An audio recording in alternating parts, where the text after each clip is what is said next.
Good morning, everyone, and welcome back to Sugar Mama's Fire Play podcast. I am financial planner Canna Campbell.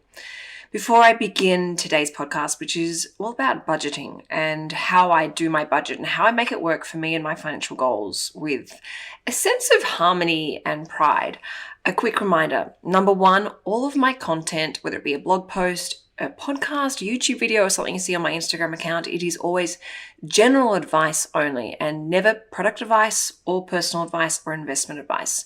If you have any questions, that is when you should reach out to a licensed financial planner and ask for tailored, bespoke financial advice. Also, please make sure that you are following me on Instagram at Sugar Mama TV, because this is where I give you the immediate access links to all of my content the moment it goes live.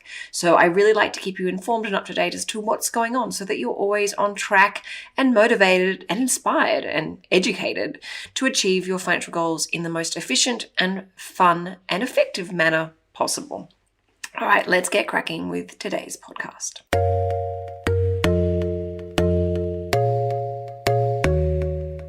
Now, I want to talk to you about budgets, and I want to share with you why I budget, why I love to budget, how I budget, and all the hacks that I recommend to make sure that budgeting is actually an enjoyable experience for you. I'm also going to give you the steps to follow to start your own budget so you can see for yourself actually how liberating and insightful and almost empowering it is to have a budget for yourself.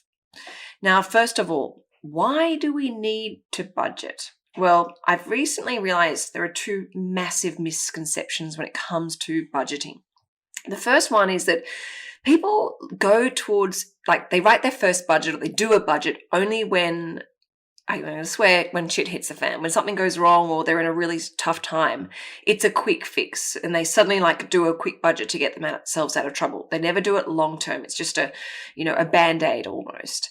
And then the second misconception I find, and this is one I've believed for a really long time, and is that budgets are only for people who are struggling financially, for people who, are on a really tight income and really tight living expenses and sort of living hand to mouth. That is the biggest load of crap. In fact, my wealthiest clients have budgets. They're not meticulous budgets where they budget to the nearest dollar, but they most definitely have budgets. They know exactly where their money goes. And you could ask them off the top of their head, oh, what do you spend on this? And they'd be able to answer you. And it makes a lot of sense as to why wealthy people have budgets. How do you think they became wealthy in the first place? And how do you think they have managed to maintain and grow that wealth? It's because they understand and know where their money goes, and they actually decide and control where it goes. It matches their value system, and it's because they have a budget. So if you have been one of those people that thinks, oh, budgeting's for poor people or people who have spending problems or people who, are on a really tight living expenses or income, that's not true at all. That's a load of crap. And I wouldn't say I'm rich or wealthy. I'd say I'm comfortable and achieving my goals. There is no way I would be where I am today financially without, thanks to having a budget. I also want you to get rid of the idea that you just have a budget to get you through the tough times. It's no longer a quick fix. You have a budget all the time. You understand what your budget is, and you understand what changes need to happen to your budget, and you understand your priorities in your budget. You take back control. So those are the two misconceptions I really want you to tackle head on as we continue on through this podcast. Now, what is a budget? Well, I always like to use the analogy of a playground.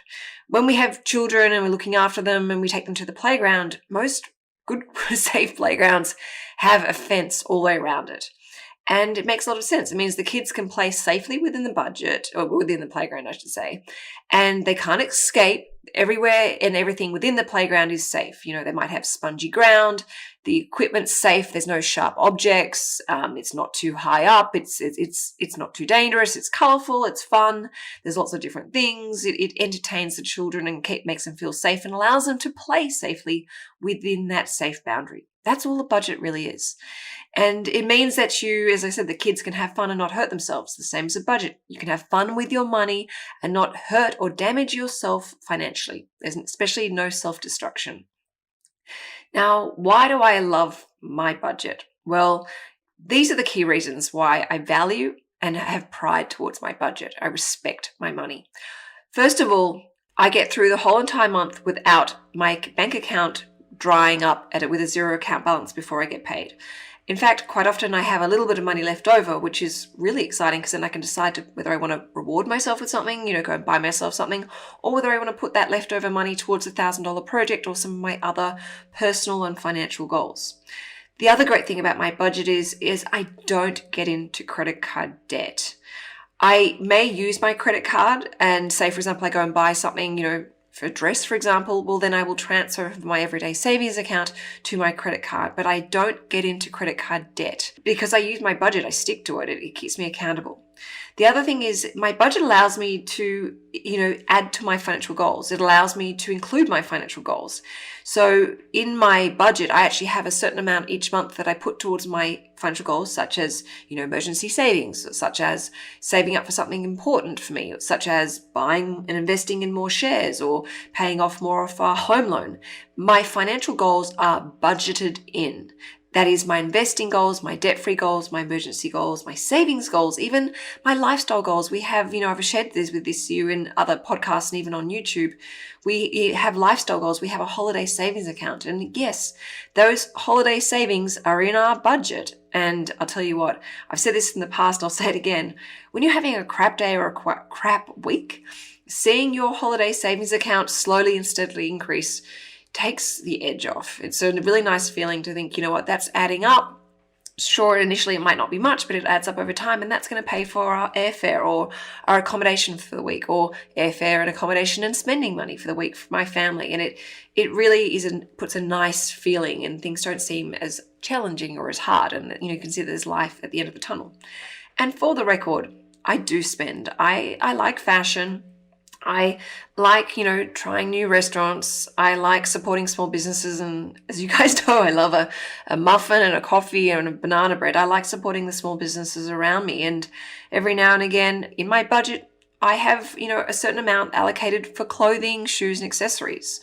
Sure, I don't necessarily spend all that money, and not that it's a huge amount, to be honest, but, because I shop mindfully and I shop guilt-free, I get a lot of satisfaction when I do spend. So I don't feel the need to always spend, which is really, really important and a really valuable trait and benefit to having a budget. But, there is fun in there. I get to go to lunch with my girlfriends. This is obviously pre-lockdown. I get to, if I do catch up with a friend, I can turn up to my friend's house with a cheese platter or a beautiful bottle of French champagne and enjoy it guilt-free, all within the safety and boundaries of my budget, which is why you should have one too. And I'll tell you what, it feels really nice not wasting money. I feel a sense of control. I feel a sense of tranquility and calm. I feel proud to see that, I've still got money at the end of my month when I'm about to get paid again. It's makes me feel great. It makes me feel in control. It makes me feel responsible. And it also means that I can, as I said, I can put that money towards some of my other goals, which means I can, speed up the speed and efficiency which I achieve that goal. Coming under budget, it feels good. And as I said, or I can just reward myself. It's really nice. But I have to say, one of the most valuable benefits of having a budget, and this is really important, this is the one reason why I want you to go, yep, I need to do a budget right now. And that is because you can see a realistic indication as is your mindful money number. What is your cost of living? Because when you know what your cost of living is, you then have a much greater and clearer understanding as to how much passive income you need to build to give yourself that true and authentic long-term financial freedom. So say, for example, I do my budget and I realize that my living expenses are, say, $5,000 per month. I now know that I need to earn a net passive income of at least $60,000 a year if I want to quit my day job. Now, of course, you've got to factor in income tax and you've got to factor in inflation. The longer and longer it takes me to achieve it, I need to keep a tab on, how much that $60,000 a year is growing to keep up with the cost of living. But, if I use, say, factor in, say, $25,000 or even $30,000 in income tax, which is technically probably more than I need if I'm using Australian shares with the franking credits, I know that I need to build up a passive income between $80,000 to $90,000 a year to give me that passive income. Now, that is really insightful because It means I can start, looking at the way I spend money and think, okay, well, I could buy something for $1,000, or I could put an extra $1,000 in my share portfolio, which is going to give me, one step closer in building that passive income to earn that $80,000 or $90,000 a year. It gives you that key focal point, that key valuable financial goal to work towards, your mindful money number. And I'll tell you what, when I go to buy something and I question myself, I'm like, do I really need this? Am I just buying it for the sake of it? Or is it something I genuinely need? And it anchors me, because I look at that and think, okay, well, that, say, $200 pair of shoes, could go towards more shares. What's more valuable to me, achieving that passive income goal or having a new pair of shiny shoes? And yes, there are times where I do go ahead and buy those shoes, but there are times where I go, actually, no, I would feel so much more satisfied buying some more shares or investing some more, because it means I'm going to achieve my goal, my financial goal, my mindful money number goal, that little bit faster. And it stops the recklessness, the self-destruction, and it makes me feel, I guess, grounded as to what I really need and what I really value in my life. And yes, as I said, sometimes I do go ahead and buy it because I'm comfortable with that, but then there are times where I go, no, actually, I am going to put this back in the cart or walk out of the store and enjoy seeing that money, say, stay in my savings account or be transferred to my investment account. And of course, there is a great feeling that comes from knowing that I'm going to be able to retire on time, and in fact, potentially even early, on more passive income than I actually really need. So I can afford to continue on adding to my investment portfolio even throughout my retirement. That is liberating, that is empowering, and that is so goddamn exciting. All right, how do I do my budget? Like, what are my hacks? What are my secrets? And how do you get started in doing your budget? Well, this is another thing I want you to take away from this podcast. You do not have to be a financial expert to have a budget. I am going to warn you and disclose upfront that it does take a little bit of practice to budget. And whilst I'm going to give you all my tips and insights and hacks, you are going to have to tweak and find your own routine and your own little sort of magic formula when it comes to doing your own budget. What works for me may work for you perfectly, but you may need to make a few adjustments and changes depending on your situation and your goals and your challenges. I can't help myself. I love a good analogy, and I actually use the idea of spaghetti bolognese. No two spaghetti bolognese recipes are the same in each household. Everyone has their own sort of, I guess, unique way of cooking spaghetti bolognese. Some people like to do it meat-free. Some people like to use, various herbs and spices. Some people like to use a different process, ingredients. And that's the way that they like it, and that's the way they find that their spaghetti bolognese tastes delicious for their family and friends. It's the same with the budget. You've got to work out your own recipe, your own key ingredients, so that you create a delicious budget for yourself, and it works. So as I said, parts of this will work for you and others won't, and that's okay. But I'm not here to tell you what to do. I'm just sharing with you what works for me, and you can take and pick whatever works for you and adjust it accordingly. And that will make me very happy, because I know that I'm helping you in falling in love with your budget and learning how to respect and value it at the same level that I do, or potentially even more. Now, another key point I want to share with you when it comes to successfully budgeting, and that is consistency. Consistency is key. The reason why is because it makes it easy. You don't get a brain freeze. You won't give up. You just do it every month or even every week or every fortnight when you get paid. And it's kind of like brushing your teeth. You don't think about it, you just do it. When you have consistently budgeted and you do the same thing month after month or week after week or fortnight after fortnight, it becomes easier and easier. You don't need to remember as much, you just simply do it. And the thing with consistency is, if you can make your budget pretty much the same routine every single month or every single week or every single fortnight, it will make life so much easier to yourself.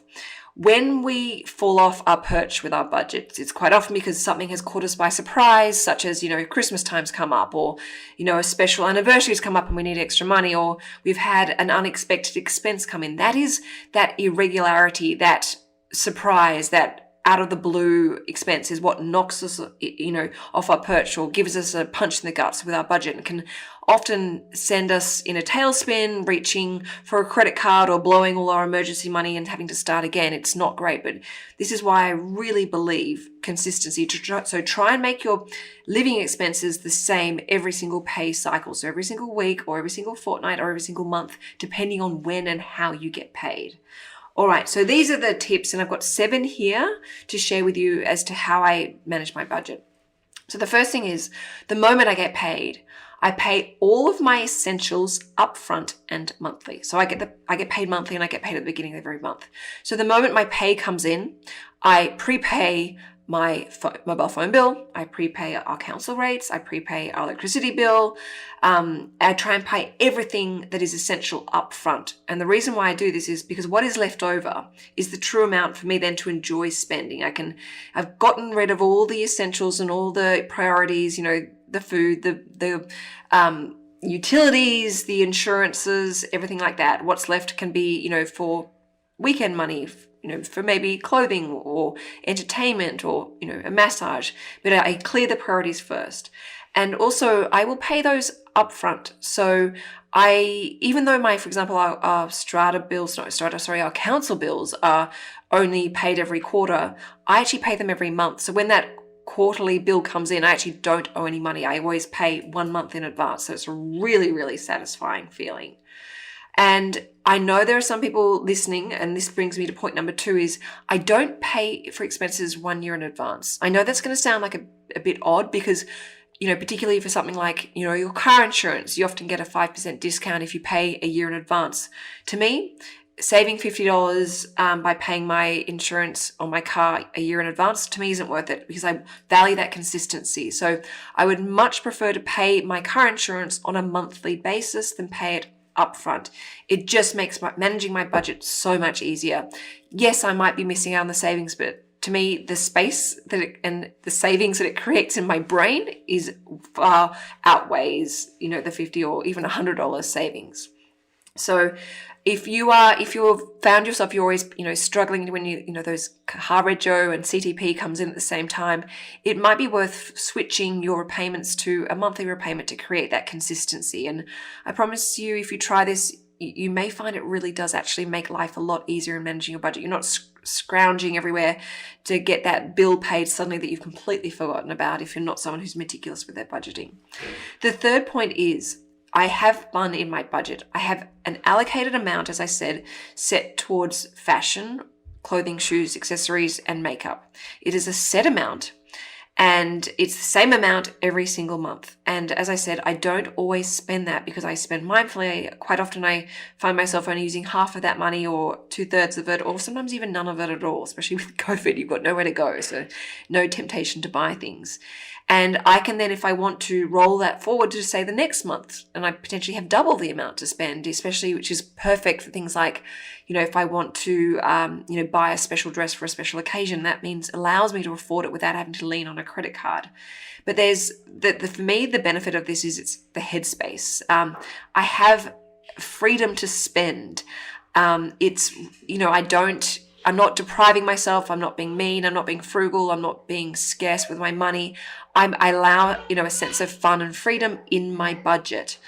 And this also includes, allowing myself, which brings me to point number 4, is I have sanity money in my budget. My budget is not about being mean or depriving yourself. Now, I'm not saying that going, I factor in this luxury spa treatment every month. No. I go and get a $75 massage each month. It's an early bird special down at Icebergs, Bondi Beach. And if you live in Bondi, you go to Bondi, I highly recommend booking in for one of these massages there. I actually asked to get this woman called Yari, who gives the most amazing massages. But I have sanity allowance in my budget. Not too little, not too much, so I don't waste it. But I really value that massage. And I actually book that massage towards the end of each month, so it gives me something to really look forward to and makes me accountable and making sure that I have money in my budget left over to pay for that $75 massage. But if you are going to take your finances seriously, I highly recommend having an allowance for things that are important to you. And for me, I've put down makeup and fashion. For you, it might be, IT equipment. It might be, camera equipment. It might be gaming equipment. It might be sports equipment.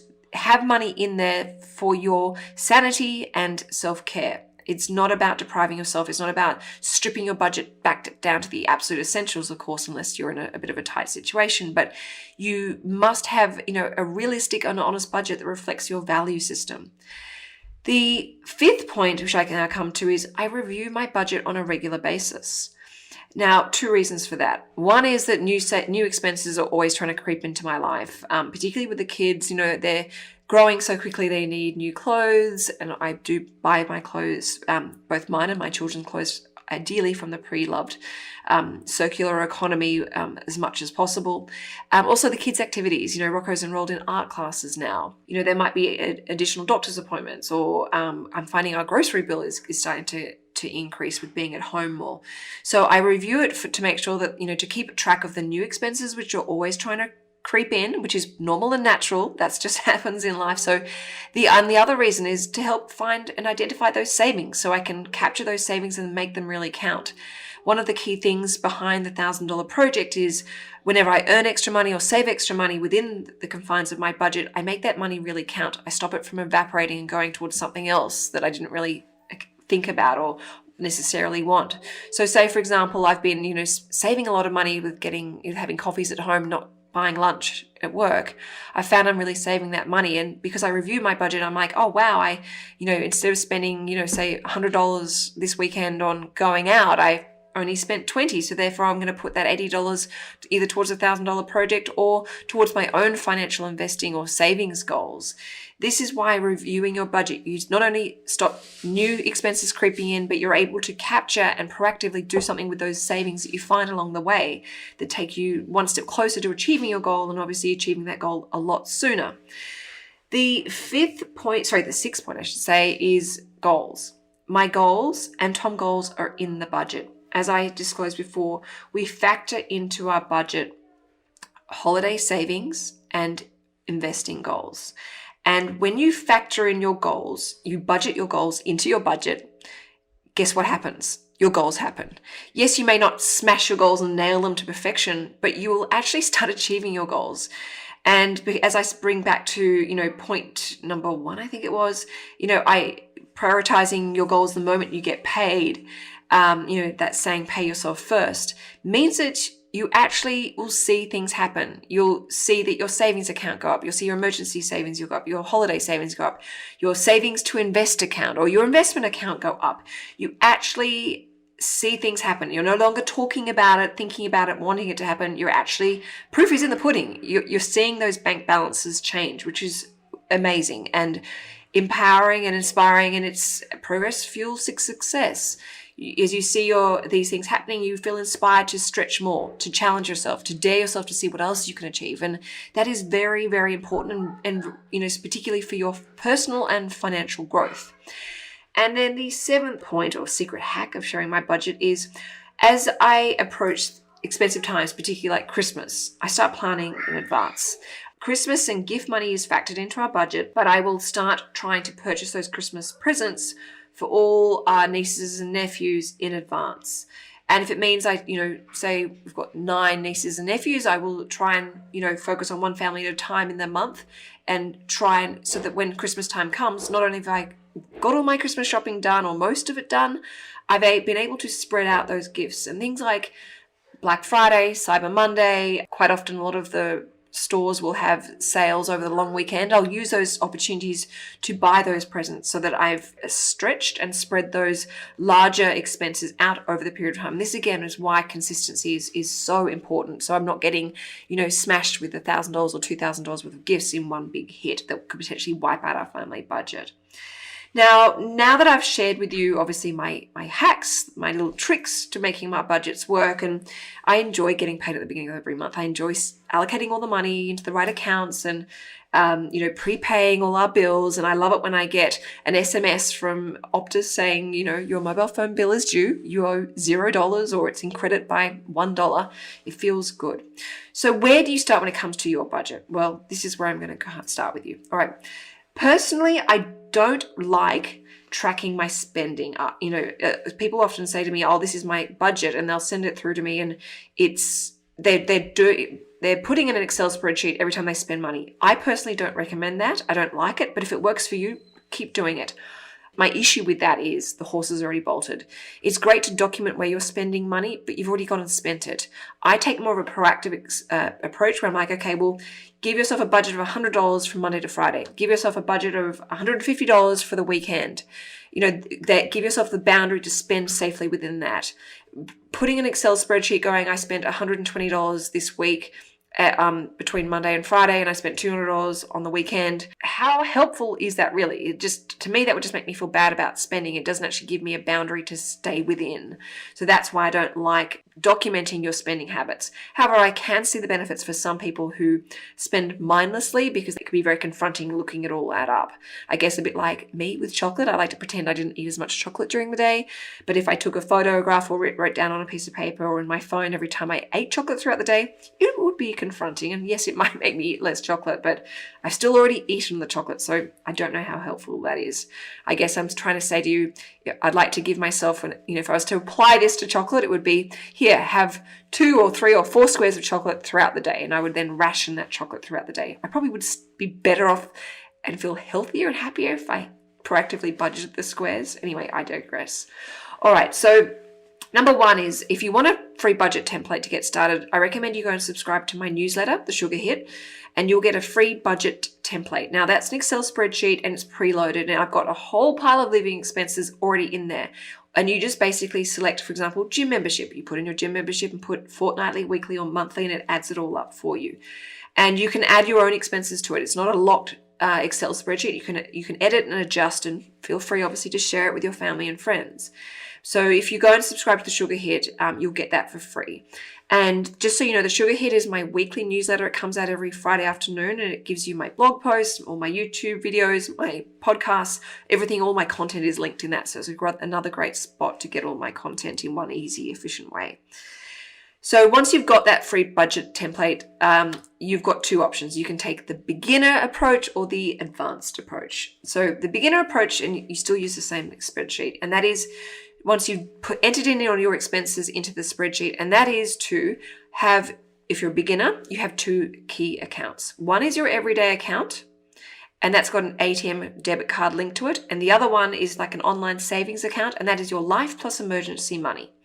Now, your life plus emergency money is where you stockpile for those regular expenses, like the Christmas money and the emergency savings, the speeding fines, which I got the other day, the parking tickets, the dental bills, which also happened to me the other month when I cracked 4 teeth, believe it or not, whilst I was pregnant, for those sorts of expenses. And yes, that would, for example, Christmas money would come into that. Or, if I was saving up for an anniversary present for Tom and I, that would come out of that account.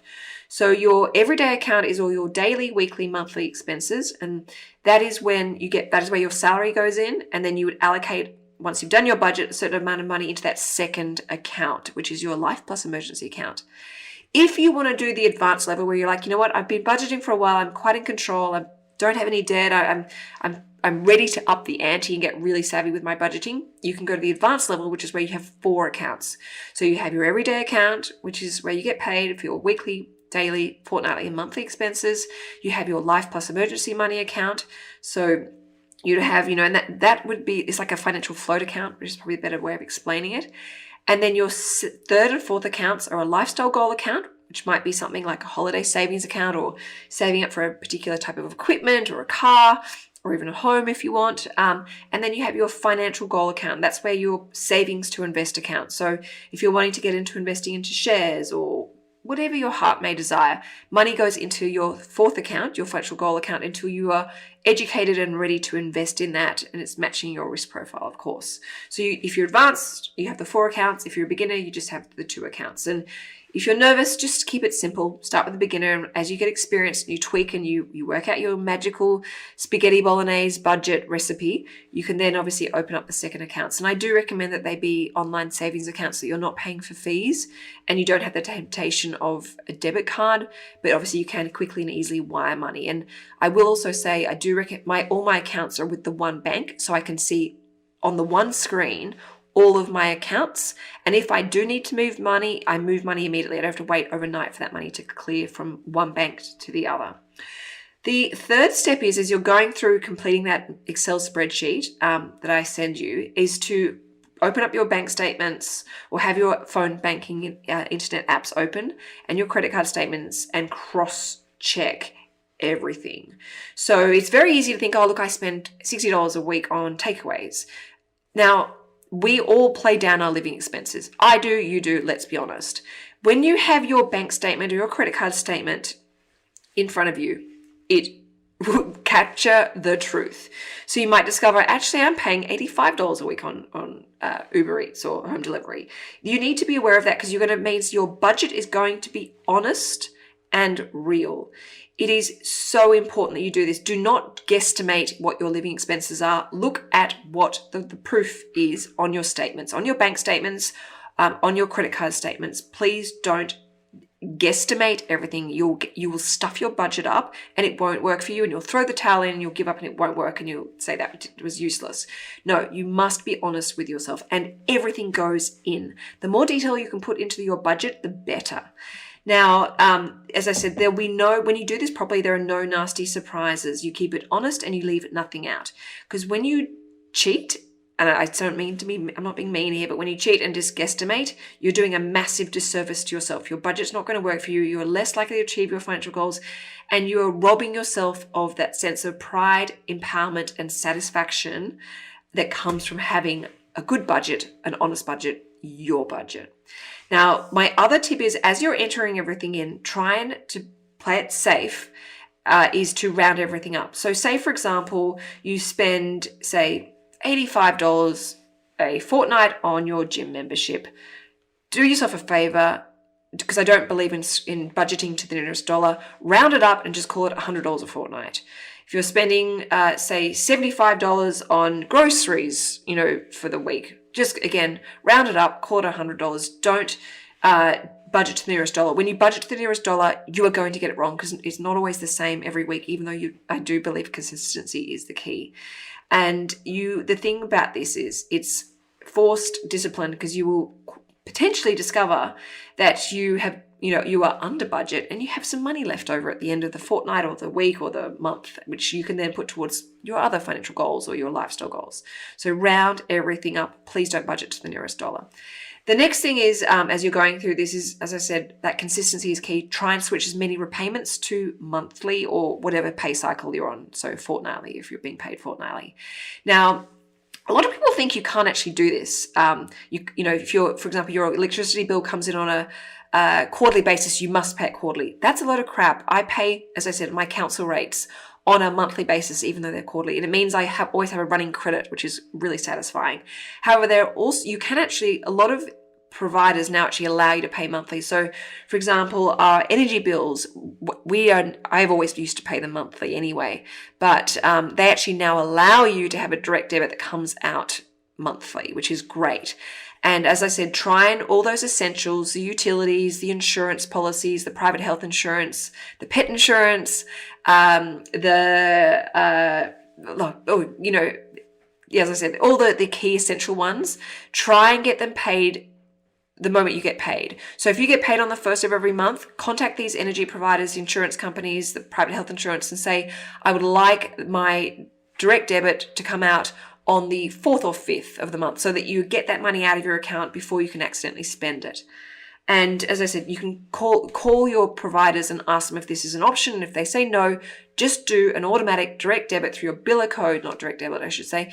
Do an automatic transfer using your biller code so that you're always paying it a month in advance or a fortnight in advance. I promise you, you'll enjoy this so much. This will be so incredibly satisfying for yourself. The fourth thing is to add up all your monthly commitments. Now, this is not step number 4 is actually where you work out the amount you keep in your everyday account and the amount that goes into your financial float account. That is your second account, your life plus emergency amount. Now, when you're going through your budget, all your daily, weekly, monthly expenses stay within that first account. Everything else then gets transferred to your life plus emergency account. And this will be a set amount for the time being. Say, for example, I get paid, say, $5,000 after tax each month.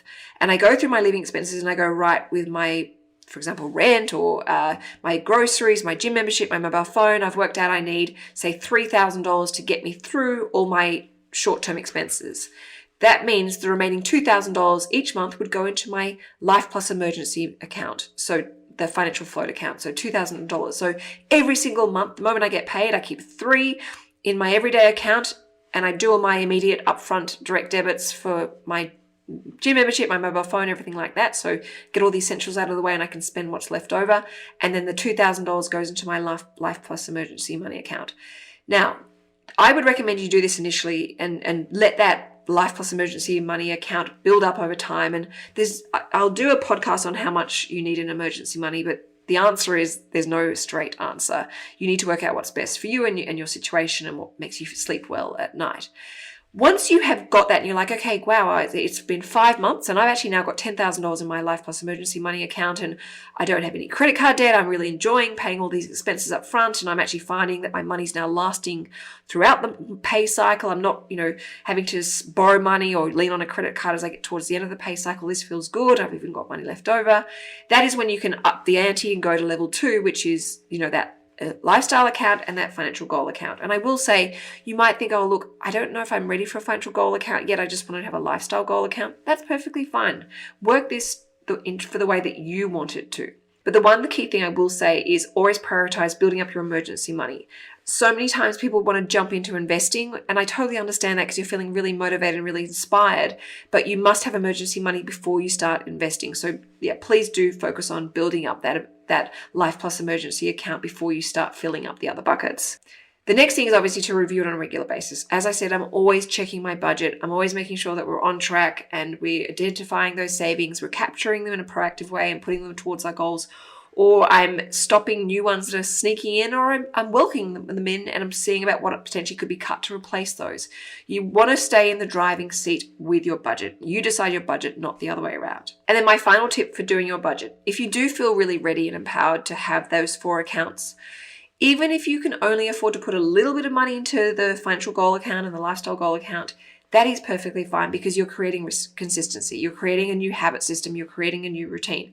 And you will start doing it automatically. Like that analogy of cleaning your teeth. You don't think about cleaning your teeth morning and night. You just simply do it. That is exactly the same as doing this with your budget. So if you are ready and you feel you're debt-free, you are feeling really in control and inspired, and you want to have these 4 accounts, of course, go for it. And if you can only add a small amount of money into those 3rd and 4th accounts, that's perfectly fine. And this is a great part in the budget where you can start introducing financial goals. You have a goal, obviously, to stay on track of your budget. That goes without saying. But you also might say, okay, all right, I now have this lifestyle goal account and this financial goal account. I want to make sure that by the end of the year, the 10th of December, 2021, I have $5,000 in that financial goal account. And that's when I'm be ready to maybe start investing it. Or my lifestyle goal account is going to be my holiday savings account. I want $7,000 in that by the end of January 2022. That is a great stage where you can start including some financial goals and lifestyle goals and detailed financial goals with proper realistic deadlines into your budget. And that's when you really, I guess, take your budget to the next level. You start to take it more seriously. You're being a lot more accountable. You're being a lot more responsible, and you start cutting that reckless, mindless spending that doesn't make you feel good about yourself and about your financial situation. So I'm going to end this podcast with one final analogy. I really hope you don't mind my analogies. I'm sure they can be a little bit annoying at times, but I just find it's a really clear way to help you explain what I'm trying to talk about. And your budget keeps you healthy. It's kind of like a gym membership. If you use your gym membership, you turn up to the gym. Sure, you might not have the most amazing, efficient workout every single time, but you're using it. You're turning up, you're getting on the treadmill, you're using those weights, you're going to that spin class, you're doing that Pilates session, you're turning up and you're doing it. You're going to feel proud every time you leave the gym. You're going to be like, okay, well, I'm so glad I turned up here. I'm so glad I did something rather than nothing at all. I'm so glad I got my heart rate going for at least 20 minutes instead of sitting on the couch at home watching Netflix and eating junk. It makes you feel good. It gives you energy. It gives you a buzz from feeling financially fit and control. So if you're a gym junkie or you love being fit and healthy, think about your budget in that way. It keeps you going financially. It helps preserve your financial energy. It helps inspire you and motivate you to keep going in your financial journey and your financial goals. and it enlightens you as to what else you can achieve financially. If you can achieve your financial goal of saving $5,000 to buy some shares, if that's whatever your financial goal may be, maybe once you've achieved that, you'll go, you know what, that wasn't too hard. I feel really good about that. I'm going to see if my next goal, I can maybe increase it to $8,000 in savings. You start to challenge yourself. You're strengthening those financial muscles within your body. You're becoming stronger. You're becoming leaner. You're becoming more energetic. You are only going to go from strength to strength. And as I said, I'm talking from experience, personally and professionally. Having a budget lets you decide where your money goes rather than your money deciding for you. And you stay in control. You stay informed, you stay educated, and you don't ever feel guilty, or very, very rarely do you ever feel guilty in buying something, because you know that you've worked hard for it, you've prioritized your money in the right way, and you can enjoy it guilt-free. And that is incredibly important in the overall story and journey of being financially, authentically fit, healthy, and in control. All right, everyone, that's enough from me today. Please feel free to share this podcast with any of your family and friends. And if you could take 30 seconds of your time to leave me a rating and review, I would greatly appreciate it. And of course, don't forget to make sure you're following me on Instagram. All right, everyone, thank you so much for listening. And I'll see you next Monday for more podcasts on Sugar Mama's Fire Play. Ciao for now.